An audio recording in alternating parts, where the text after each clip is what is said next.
Hola, buenas tardes a todas y a todos.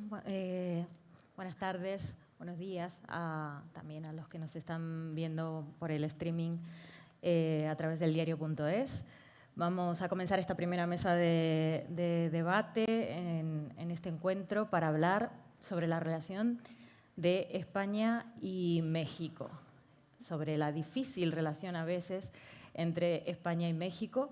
Y alguien tuvo la fantástica idea de que para establecer este diálogo y moderar, que no mediar, poner una Argentina. Esto para empezar. Bien. Voy a introducir un poco el tema y después los presento, ¿les parece? Para abrir un poco ya el apetito sobre de qué vamos a hablar aquí. En 2019, el presidente de México, López Obrador, pidió por carta al rey de España que pidiera perdón por los atropellos cometidos durante la conquista. Este año, la presidenta Claudia Sheinbaum defendió que no se invitara al rey a su toma de posesión porque esa petición de perdón no había sido respondida. Y esto ha generado un debate intenso y encendido a un lado y al otro del Atlántico. Y de eso y de muchas otras cosas vamos a hablar hoy, y para ello me acompañan aquí a mi lado José Resina, que es profesor de Ciencia Política en la Universidad Complutense de Madrid, especializado en estudios latinoamericanos. Y por ahí tenemos a Eileen Truax, que es periodista mexicana especializada en política, inmigración y movimientos sociales, que comenzó su carrera en México, luego estuvo en Los Ángeles y ahora vive en Barcelona, y que ha publicado reportajes sobre migraciones en sitios tan diversos y prestigiosos como The Washington Post, Vice, El Universal, El Faro, Gato Pardo, El Diario.es también, entre otros, y además es autora de varios libros sobre este tema. Les pido a los dos que nos soltemos y hablemos abiertamente de las cosas, que nos interrumpamos. Creo que es un tema muy interesante y que hay muchos puntos que tocar. A la gente que está por ahí les pido que presten mucha atención porque tienen muchas ideas interesantes que hemos estado hablando antes y creo que nos viene bien a todos reflexionar sobre esta historia y sobre lo que hay detrás de determinados gestos o de determinadas ideas que defendemos y que quizás no nos hemos parado lo suficiente a analizar. Para empezar, uno de los argumentos que se esgrimió para descalificar, digamos, esta petición de perdón fue que se trataba como una especie de postulado político oportunista, ¿no?, por parte de tanto del presidente López Obrador como de Sheinbaum. ¿Puede haber algo de esto? ¿La coyuntura descalifica el mensaje? Pregunto, casi que voy a empezar por allá a preguntar. Gracias, Natalia. Buenas noches a todos. Gracias por la invitación al diario.es. A ver, yo creo que puede haber un poco de las dos cosas, ¿no? Me parece que lo que tenemos que tener claro primero es que estas declaraciones, cuando las hace un político y sobre todo cuando es un jefe de Estado, un mandatario, no se dan en el vacío, no se dan solamente porque ese día la persona tuvo una ocurrencia, siempre hay una coyuntura política y hay un contexto social, ¿no? En el caso del presidente López Obrador, y sé que ahora Jorge hablará más de eso porque él hizo un análisis de ese momento particular, cuando el presidente López Obrador en 2019 hizo una solicitud formal al Estado español para que se diera esta disculpa pública por el saqueo y el genocidio cometido durante la conquista en México.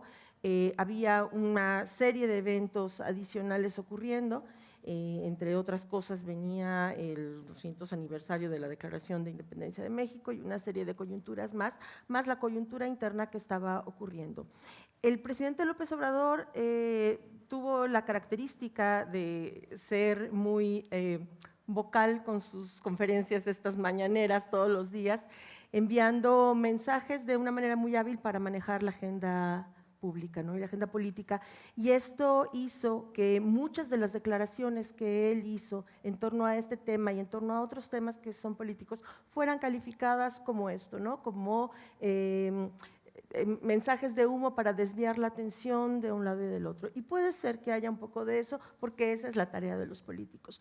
Sin embargo, yo creo que tanto en ese caso como después la hoy presidenta Sheinbaum, en su decisión de dar una continuidad a esta línea por la no respuesta de parte del Estado español, también se dan en el contexto interno de México. Es decir, creo que ambas declaraciones tienen como principal destinatario al pueblo mexicano y a la sociedad mexicana, más que a una sociedad española.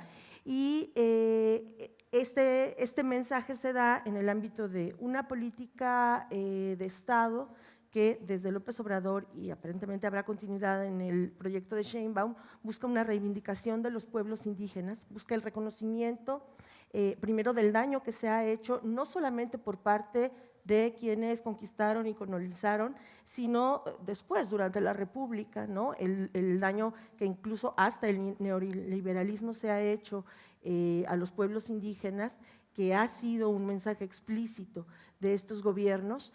Y por otra parte, bueno, hay otra serie de situaciones que están ocurriendo dentro del país, ¿no? Movimientos sociales en algunos estados que hacen que sea oportuno el momento. Dicho lo anterior, a mí me parece que también desde los medios de comunicación a veces nos hemos quedado un poco en la superficie cuando se han emitido estas declaraciones, un poco dijo y contestó, o dijo y no le contestó, y limitó y no limitó. En el estrato que sigue, ¿no? En el estrato social, ¿cuál es el efecto que hoy tiene el hablar de colonialismo o no colonialismo? Hay efectivamente en la sociedad un deseo de decir, bueno, necesitamos una disculpa o necesitamos una reivindicación o necesitamos, como en el caso de algunas colonias, una remuneración económica, ¿no? Que se ha dado esto en algunos países. Y creo que ahí no hemos llegado. La sociedad mexicana en general me parece que cuando hablamos de colonialismo no necesariamente está pensando en Hernán Cortés y en estas colonias, ¿no? Tenemos un colonialismo moderno que se está viendo todos los días y que se está discutiendo entre las organizaciones con las empresas que vienen de España, de Europa, a hacer prácticas extractivistas hoy en día en México y en otros países. Sí, que el colonialismo excede lo que pasó hace 500 años. En las comunidades indígenas. Pero de lo que decías, se desprende un poco de que quizá este debate no ha calado en estos términos en los que se planteó políticamente en la gente, pero sí que hay puntos de enganche con esta historia, ¿no? Y que por eso se utilizan quizás políticamente y que por eso se plantean, pero porque también hay un espacio donde puede germinar eso, ¿no? Hay un sentimiento que tiene la gente y que engancha con ese mensaje, ¿no? Sí, bueno, está tan bien explicado que ya es difícil, ¿no? Poder añadir porque yo creo que tanto la presentación como lo que decía Silín es yo creo que claramente, ¿no? Y ir al centro de lo que ha sucedido. Pero me quedé pensando con una de las últimas preguntas que le hacía Ignacio Escolar a John Lynn Anderson sobre la resignificación de la cruz, etcétera, de Cuelgamuros. Bueno, ¿no? Cuelgamuros. Hay espacios, y me quedé pensando porque hay espacios que no se pueden resignificar, o hay cuestiones, ¿no? En nuestra identidad que no podemos resignificar. Una cruz de no sé cuántos metros donde está levantada en un muro que se ve cuando vas por las 6 desde lejos, es muy difícil resignificarla. Verdaderamente, probablemente lo mejor que podemos hacer con ello es volarla.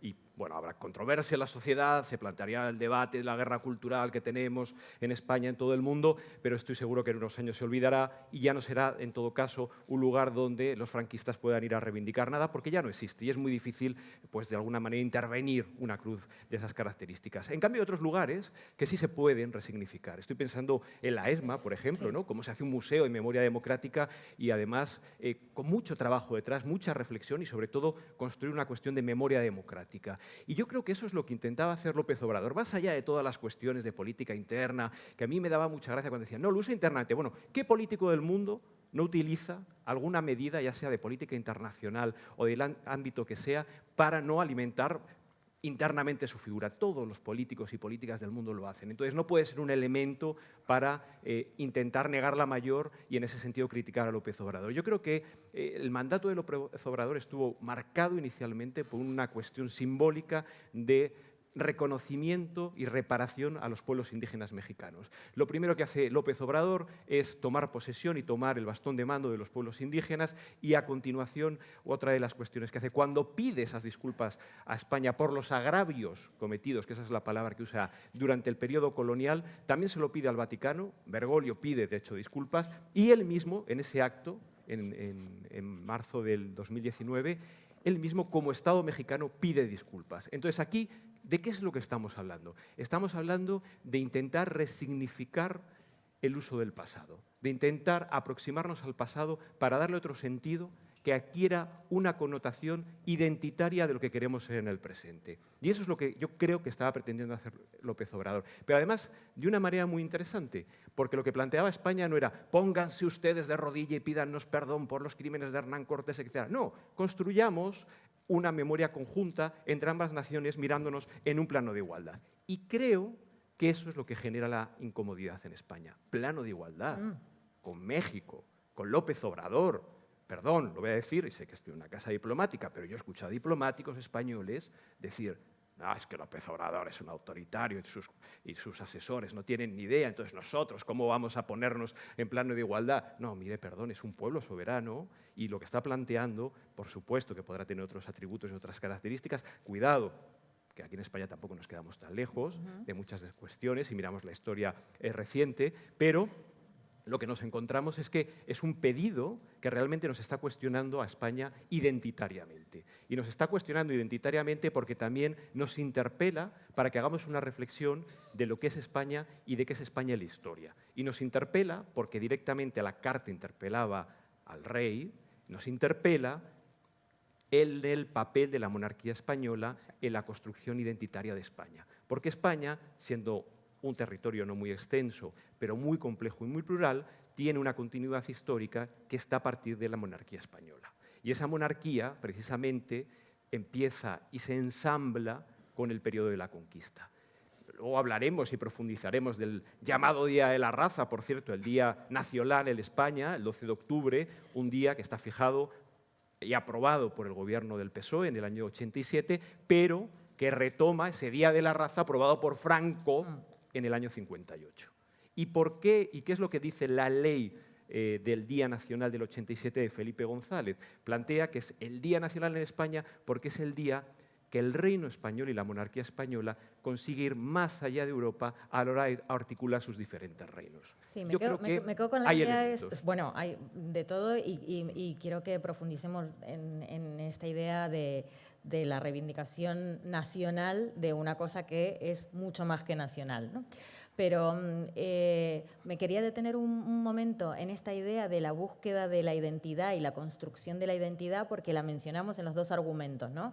En la construcción de una identidad a partir de la reivindicación de un origen indígena, de unos pueblos indígenas, y la construcción de una identidad nacional a partir de una monarquía que se establece con su primer, digamos, acto político muy importante es, uno, ensanchar esas fronteras colonizando más allá del mar y, por otro lado, haciendo una especie de limpieza étnica, racial y religiosa, quitando de la península estos elementos que no coincidían, digamos, con el ideario que en ese momento constituía esa idea de identidad.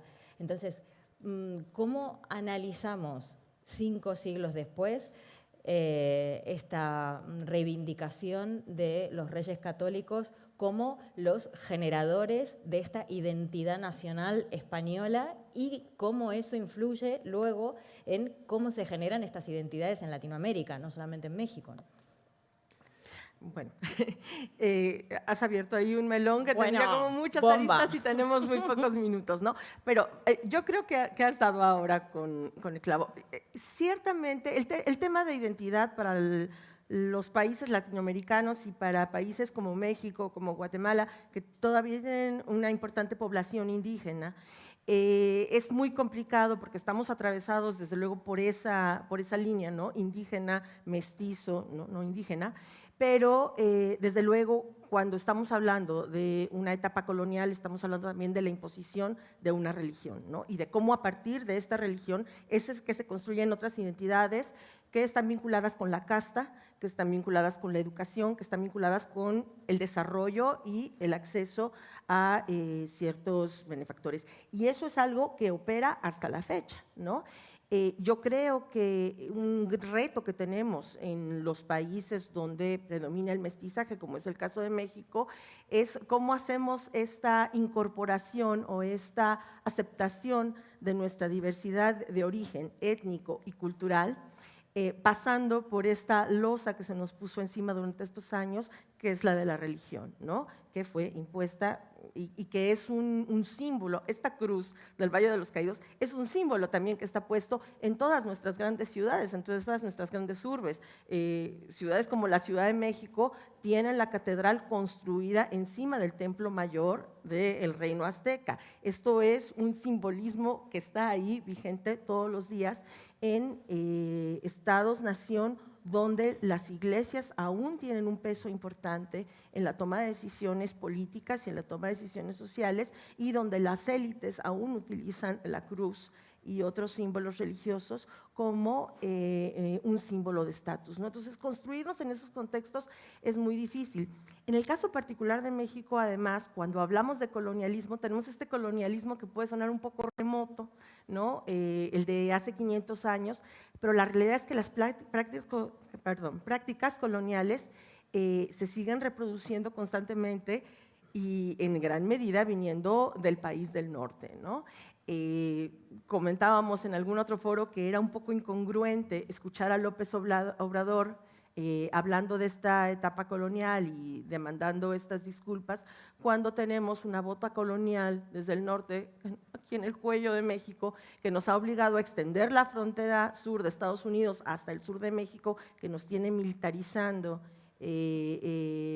las fronteras y muchas de las calles del país, que nos tiene controlando los cuerpos de las personas migrantes tal como lo pide la potencia del norte. Entonces, vetas coloniales tenemos muchas en nuestros países. Construir una identidad a partir de eso que diga, nosotros nos vamos a emancipar de una ideología dominante, es muy, muy complicado, ¿no? Si te fijas, te estoy dando más elementos de conversación que respuestas, porque evidentemente hablar del tema de la identidad es muy complejo. Pero lo que sí me parece es que cuando hablamos de estos temas, tendemos a escuchar mucho lo que dicen estas voces que dirigen las conversaciones y no escuchamos mucho a la sociedad, ¿no? Repito, hoy si tú en México hablas de la injerencia española, es más fácil que alguien te hable de casos como ACS y su empresa Cobra, ¿no? Este señor Florentino tiene mucho capital puesto para que en México, en Guatemala y en otros países se talen árboles, se pongan hidroeléctricas, etcétera. Eso es injerencia y eso se permite gracias a que hay unos gobiernos que dan permiso de que entren esas inversiones, ¿no? Y si no revisamos eso, la solicitud de una disculpa, llegue o no la disculpa, claro, que resulta siempre las responsabilidades son compartidas. ¿no? Porque lo que tenemos y luego, ocurriendo además, ahora mismo va mucho más allá de lo que pasó en la historia. Y yo creo que una cuestión muy interesante es la complejidad de la cuestión, porque no es que solamente estemos hablando de una memoria estrictamente colonial y yéndonos 500 años hacia atrás. Yo creo que la memoria democrática que intentaba emprender el presidente López Obrador era más compleja, tenía varias dimensiones. Tenía esa memoria colonial, tenía también la memoria republicana. De hecho, López Obrador durante su mandato trabajó mucho en esta cuestión. No olvidemos que uno de los grandes referentes de López Obrador es Lázaro Cárdenas, que fue el presidente mexicano que acogió a cientos de españoles refugiados durante la época del franquismo, ¿no? Pero yo creo que la clave también es la conexión de esa memoria larga, esa memoria más de origen colonial, con una memoria corta, más reciente, que tiene que ver con ese nuevo colonialismo económico de las empresas españolas. Y yo creo que es ahí donde conectaban una y otra, porque ambas memorias lo que tienen en común es una cuestión de mellar el orgullo mexicano, de ponerles una situación de subalternidad. Yo creo que además No es casual también que López Obrador construyera y sacara este discurso a flote, porque tiene además varios elementos. Uno de ellos era que por medio estaba también la reforma energética. En 2014, con Peña Nieto, se había hecho una reforma energética que prácticamente regalaba la explotación de los recursos a las empresas españolas. Y López Obrador intentó sacar adelante una reforma impulsando la Comisión Federal Eléctrica, impulsando Pemex, para de alguna manera reestatalizar, como hizo el propio Lázaro Cárdenas, parte de estos recursos. Y creo que también había una intencionalidad en usar estos mensajes, ¿no? También la había, y esto es política interna mexicana, y aquí sí le voy a dar un palo a López Obrador, porque creo que había una cuestión de legitimar la cuestión indígena en México al mismo tiempo que impulsabas megaproyectos extractivistas en localidades donde viven comunidades indígenas. Y no es casual que la última medida que toma López Obrador antes de dejar el poder, el 30 de septiembre, es un decreto de reforma indígena. Y no es casual que al día siguiente Claudia Sheinbaum tome esta discurso, ¿no?, para volver a hablar del tema indígena. Entonces también, ahí viendo la política interna, también hay que ver esa dimensión de el discurso y la práctica política. Las dinámicas coloniales siguen operando de formas muy diversas y a veces más sutiles que otras. Y lo que decíamos antes de la responsabilidad compartida, quiero decir, siempre que hay una estrategia colonial del tipo que sea, hay cómplices del otro lado y lógicas que se entienden de privilegios que provienen de esas estrategias coloniales, ¿no? Pero pensaba cuando les escuchaba hablar de todo esto, ¿no?, de el colonialismo no es solamente lo que ocurrió hace 500 años, en uno de los argumentos que el debate trajo a España, en el que muchísima gente se enojó, se enfadó con esta petición, como decir, pero ¿y nosotros ahora qué tenemos que ver con Hernán Cortés y esto que pasó hace tantísimo tiempo, ¿no? No podemos ser responsables de crímenes que se cometieron hace tantísimo tiempo porque nosotros, como latinoamericanos, somos también herencia y herederos de esos conquistadores que fueron a América y el famoso mestizaje que esto nos daría para otra mesa entera. Pero sí que pensaba, al escucharles hablar de este nuevo colonialismo, si ese enojo no tiene que ver con esto que vos decías, nos apela o apela a los españoles, que acá nunca sé si hablar como español o como argentina, porque no se asume esta nueva cara del colonialismo y lo reducimos a esto que pasó hace muchísimo tiempo y a los libros de historia, que también habría que revisarlos, pero que no se sienten apelados porque esa conquista y ese colonizar haya devenido en este colonizar del privilegio de haber obtenido todo aquello y de seguir ejerciendo esa colonización de una manera económica e incluso cultural y tal. Entonces, no sé si esto lo ven claro. ¿Creen que aquí me refiero en España, hay poca conciencia de ese ejercicio colonizador actual y de la responsabilidad colectiva sobre eso? Bueno, aquí como ¡Pum! español, ya o sea, así, lo por lo suelto menos, así, ¿eh? así por lo menos para que no lleguen los haters hacia ti, yo creo que como español, fíjate, a mí hay una cosa que me parece más interesante. Es decir, yo creo que estamos en un contexto cultural, de batalla cultural a nivel global, donde a mí no me sorprende que la extrema derecha española apele a Hernán Cortés, apele a Don Pelayo y saque la idea de hispanidad y de la iberosfera, etcétera. Porque, bueno, es normal, es parte de la identidad de la extrema derecha que ha pasado mucho tiempo más silenciosa y que ahora está envalentonada, ¿no?, por el contexto y la coyuntura global. Lo que me importa más y me interesa y me interpela más es qué pasa en ciertos ámbitos progresistas en España, donde realmente este pedido de disculpas ha interpelado y ha incomodado y creo que ha salido cierto rechazo. En vez de hacer una reflexión y decir, bueno, ¿por qué me interpela? ¿Por qué me molesta? Creo que ha habido un cierre en banda. Y en ese cierre en banda ha habido una acusación de decir, bueno, es que López Obrador es un populista.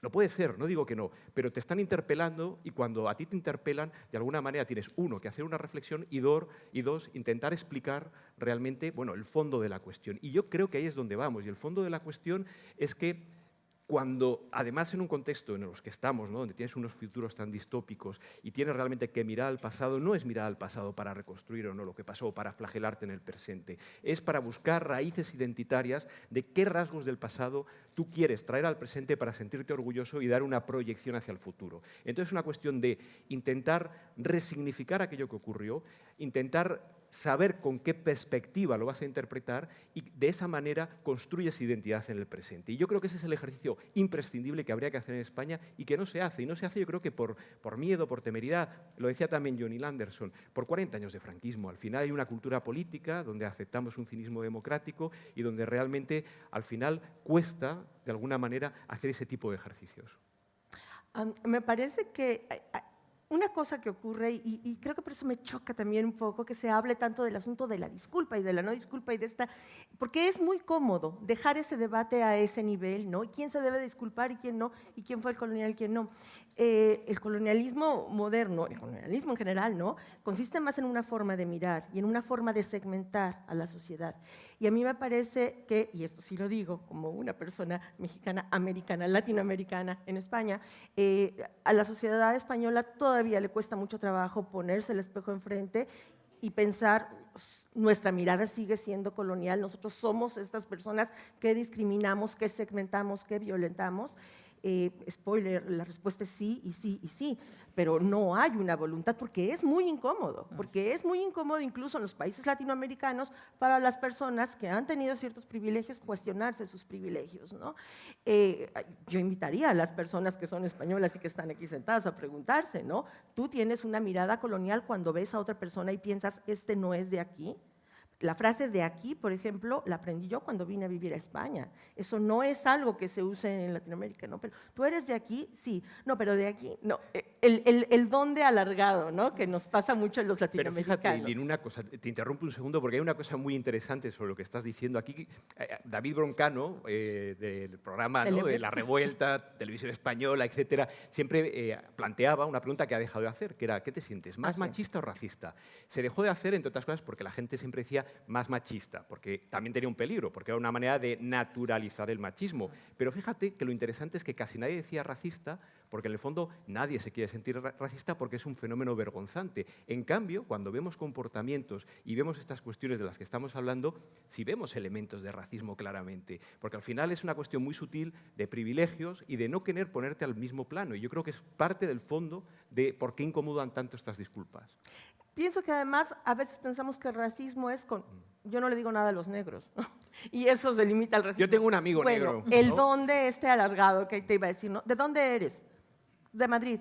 No, pero ¿de dónde eres? ¿No? Y le van poniendo mazos cada vez. Bueno, pero sí, pero ¿de dónde eres? Lo que quieres es llegar hasta mi último antepasado, ¿no? Yo creo que todos los latinoamericanos que estamos en España permanentemente o de paso, alguna vez hemos escuchado cómo nuestro español no es el correcto, ¿no? No hablamos el español correcto porque hablamos un español de México, de Perú, de Argentina, de Bolivia. Creo que a todos nos ha pasado que se piense que nuestra valía, nadie es racista, pero nuestra valía intelectual no es la misma. Hace un mes en otro congreso hablábamos de la cantidad de periodistas que han tenido que salir de países latinoamericanos, de Colombia, de Venezuela, de México, debido a la violencia, periodistas muy calificados a los cuales se les han abierto las puertas en España para que vivan aquí, pero no en las redacciones para trabajar, porque la formación del profesionista latinoamericano no tiene la misma valía en España, ni los abogados, claro, antes ni lo los hablábamos médicos, ni las enfermeras. En comisiones de plazas, ¿no?, de universidades públicas, cuando a veces se evalúa y se habla del grado de internacionalización y se ve una titulación de América Latina, de universidades públicas como la UNAM, la UBA, es decir, de un gran prestigio, no se valora. Dice, no, bueno, esto no es internacional. Perdona, ¿cómo que no es internacional? ¿Qué pasa? ¿Por qué no es anglosajón? Tienes que homologar tu título, ¿no? Es verdad que hay como una mirada muy condescendiente desde aquí. Creo que hemos planteado muchos problemas y muchos problemas complejos. La idea era hacer quilombo. Yo vine acá con la intención de hacer quilombo, creo que nos hemos contenido un poco, o sea, podría haber sido peor. Pero el problema que tenemos, el mayor problema que tenemos es que no tenemos mucho más tiempo. Yo me quedaría aquí hablando con ustedes muchísimo más. Yo quisiera dejar solamente una pregunta sobre la mesa, porque cuando se habló de esta disputa se decía, es que también España le llevó mucho a México, ¿no? Y hay mucho que agradecer.